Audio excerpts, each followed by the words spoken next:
Wilfried, obviously the transfer window has opened and you guys have already made one move. I'm just curious, as you examine the roster here about halfway through from coaching perspective, just how do you view this roster in terms of where you want it to be and kind of what do you see as possibilities in this window, if anything?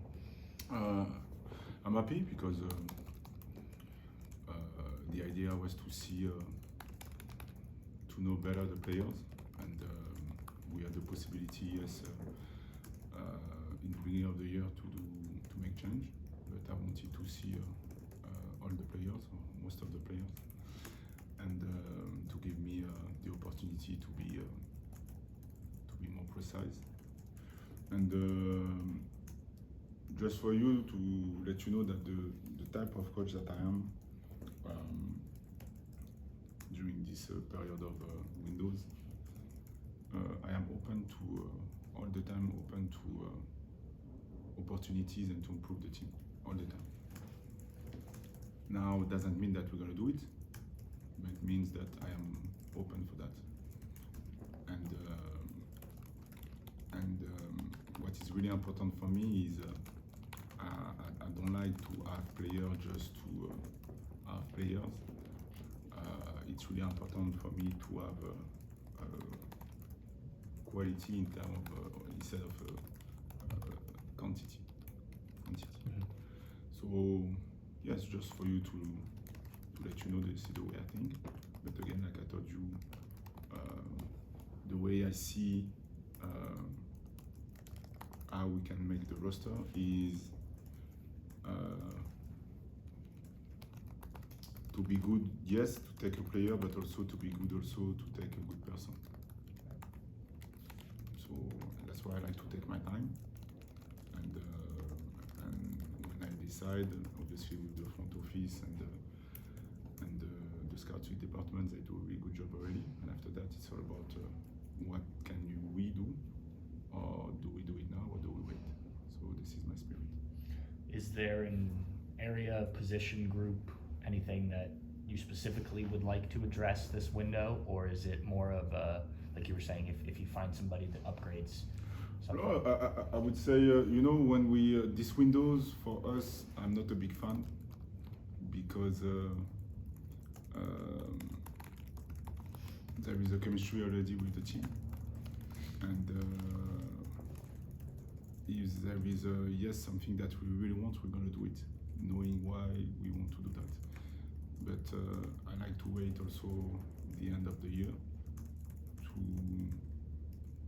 really do what I want to do, knowing that sometimes you can have opportunities, obviously, summertime to have a player. So no, I don't have a specific position. For the moment, I'm looking at my players for a moment to see if they can improve. And for me, it's all the time. I like to say it also like that. Is dynamic, because yes, I had ideas maybe 1 month ago, and in the present moment, this is not the same idea because maybe 1 or 2 or 3 players improved. So why are we going to bring another player? So this is all the question, but doesn't mean that we're going to do nothing. It means that I'm open. I don't have a specific position, but I have ideas. But for a moment, keep it for me. Okay. When you look back at these last 2 games, obviously 4 points. I think you probably would have taken that given the short window. But maybe some things that, in terms of the performances, that you would have liked to be better. I know you've talked previously about games where you thought you performed well, but maybe didn't get the result you wanted. Mm-hmm. Is this a positive step to be getting results maybe when you don't play your best game in a tight window and whatnot? No, sometimes, like you said, it's good for the mental spirit. Right. When we at the end of the day we have a good result, because we play also to have a good result. But my point is, in the long term, it doesn't work. And but I'm pleased with the evolution of the players. Yes, we can talk about the goal that we conceded at the end of the game. This is not something, obviously, that we are happy, because we could have had with the New York City game 2 more wins. But but also don't forget that we scored also at the end against Chicago, and also New York Red Bulls, they missed the PK, and so this is the story of the game. So my point is more about it was not easy to play against Miami, knowing that we played quick. It was a quick turnaround. So I was pleased with the first half, the performance, knowing that the weather was really hot and so on. This is Miami, we know that, and we could have scored more goals, yes, but I didn't like at all the second half because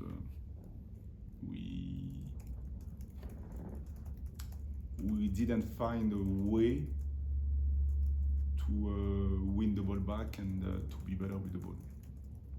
Not because Miami were better than us. It was more about the fact that we were okay with that, and we got punished. Mm-hmm.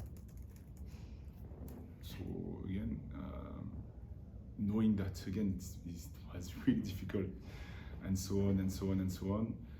But at the end of the day, we have to be better on that, and so the players, they know that.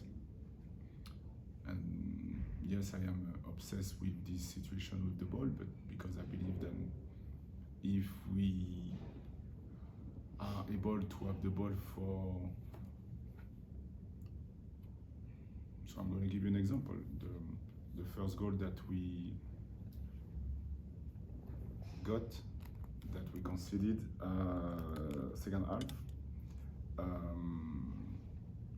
we did only one time five passes in a row. Okay. So what happened is we were defending and running and running and running and running, but it was so hot that we were not able to run with a high intensity. We were running with a slow intensity. So we were backpedaling, and normal that the goal happened.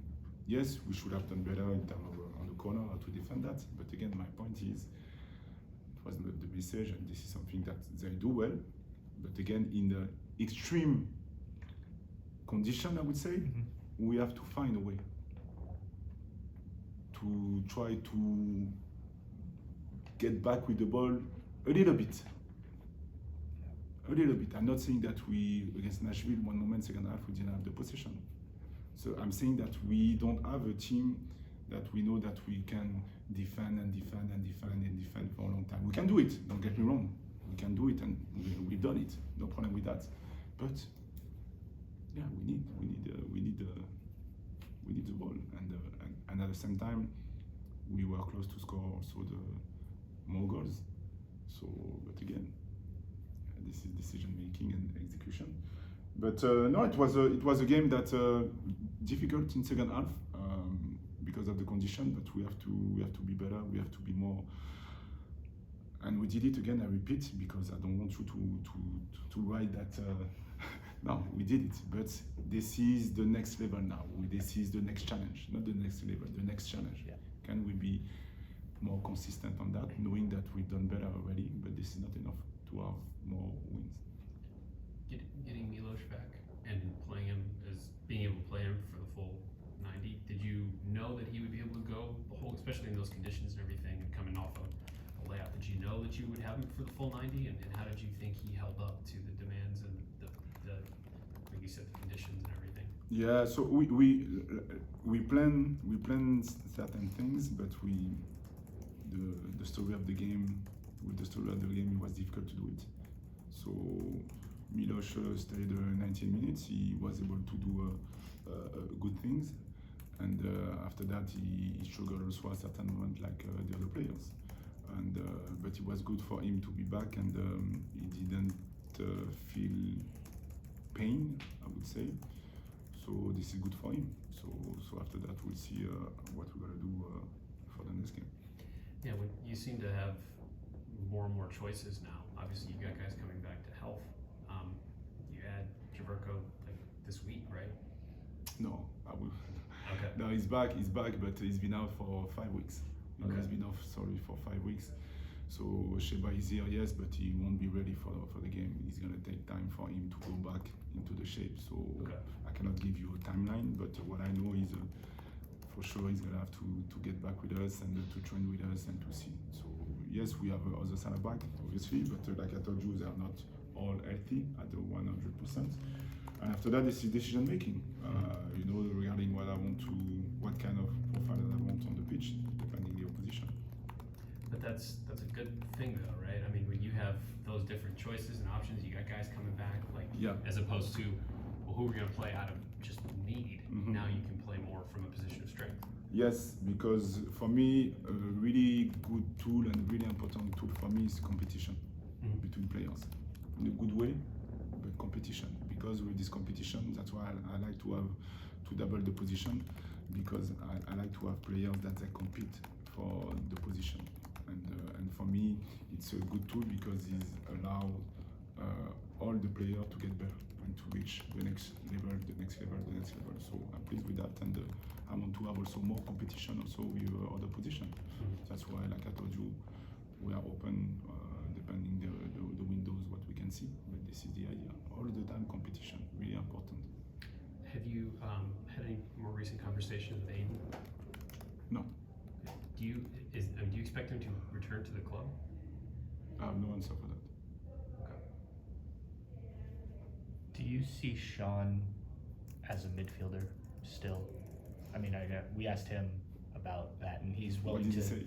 He said he sees himself as a midfielder, but he's willing to play wherever the team.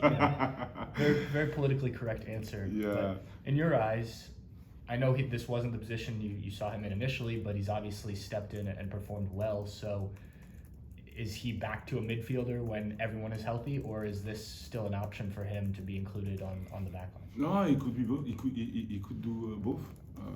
Again, depending the game. So we know that his real position. This is a midfielder, yes, but we know also that he can play. He can defend as a centre back and attack as a midfielder. So this is something that that I like. And after that, we'll see. He can start also in the middle. He can start as a centre back. But for me, this is I'm really happy that I can have players who can play different position like this. So for me, this is not a problem. This is more an opportunity and good things.